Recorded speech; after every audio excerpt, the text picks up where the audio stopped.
Nigeria is supposed to be the refining hub of not even West Africa, of the sub-Saharan African region.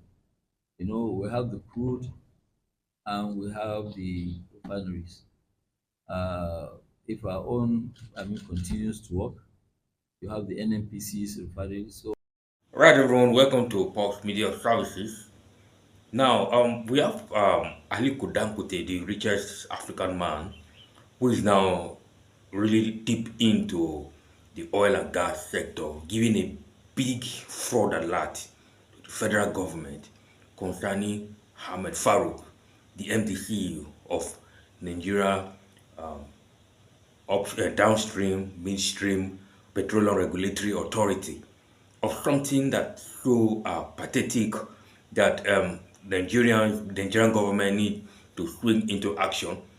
This is concerning a big fraud alert, and now this was put forward in a news briefing, at a news briefing where he made it known to the public, and I'm very sure the government is supposed to look into this particular issue more so that it's a serious corruption that hits deep into Nigeria's oil and gas sector.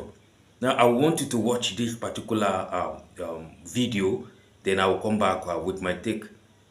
Nigeria is supposed to be the refining hub of not even West Africa, of the sub-Saharan African region.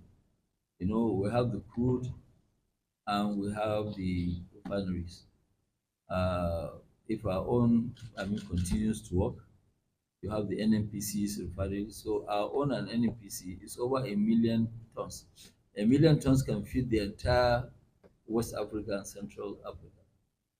So, and I don't know why, we should continue to allow, some corrupt government officials to try and destroy a whole sector of the economy. And I think it is something that when you look at it, I've had actually people making complaint about a regulator who has actually uh, put his children in secondary school, and that secondary school education, which is 6 years, four of them cost Nigeria $5 million. I mean, you cannot imagine somebody paying $5 million for educating five children. Even my own children, they didn't go to those schools. My children went to Nigerian secondary school. They didn't go outside Nigeria to attend to secondary school. I don't know about your children, Tony, but mine, they, yes. So, and this is a system that, some of us, because you know what, we're taxpayers. When people are complaining, we also complain, because the issue is that, yes, when I pay tax, I want to see that my money is being put to use, not to be stolen. But today, as we speak, the uh, uh, um, the S, I don't know what is the, that is the authority chief executive, Malam Farouk has four of his children that he educated in Switzerland at the cost of $5 million for their secondary school education alone, not university. And I know that one of them just finished Harvard. So I want to now see what kind of system are we operating, that people are now busy destroying a country, taking money from the government. Because when you look at his income does not match paying this kind of fees. I think even if it's me paying $5 million for 6 years for my four children, the taxman has to look at my taxes, how much I paid. And really, this sort of thing, we're not going to allow it to continue. We'll take it up to the highest authority so that they will look at it. People who have done something wrong must be prosecuted. It must be prosecuted, because there is actually no way where somebody will now come. I mean, today, from where he comes from, Sokoto, people are struggling to pay 100,000 naira for school fees of secondary school. And a lot of children are at home, not going to school because of 100,000 naira. Tony, can you pay this fee? Why Tony? No, I'm asking now whether My Can you? boss, I can't. Okay, so if you cannot afford, I cannot understand why somebody who has worked all his life in government and he has 4 children that he has paid $5 million. I've seen that people have taken this post and nobody is listening to them. So we will actually join them to make sure that this is done properly. The man must come and explain to Nigerians how he paid $5 million for 6 years of his 4 children's education. And I don't think if any one of you has actually paid that kind of fees for your own, children.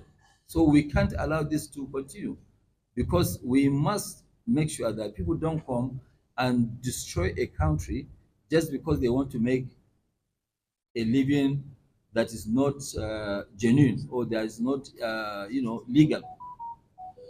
Because I mean, for somebody to have this sort of money, he must be supported by people.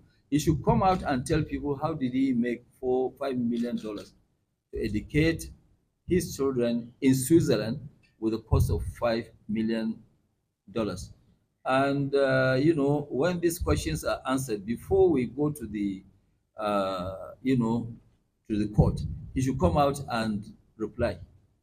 This is what we have seen, and I think we must make sure that this system, this what do you call it, this downstream, must not be destroyed by one single person because of personal interest.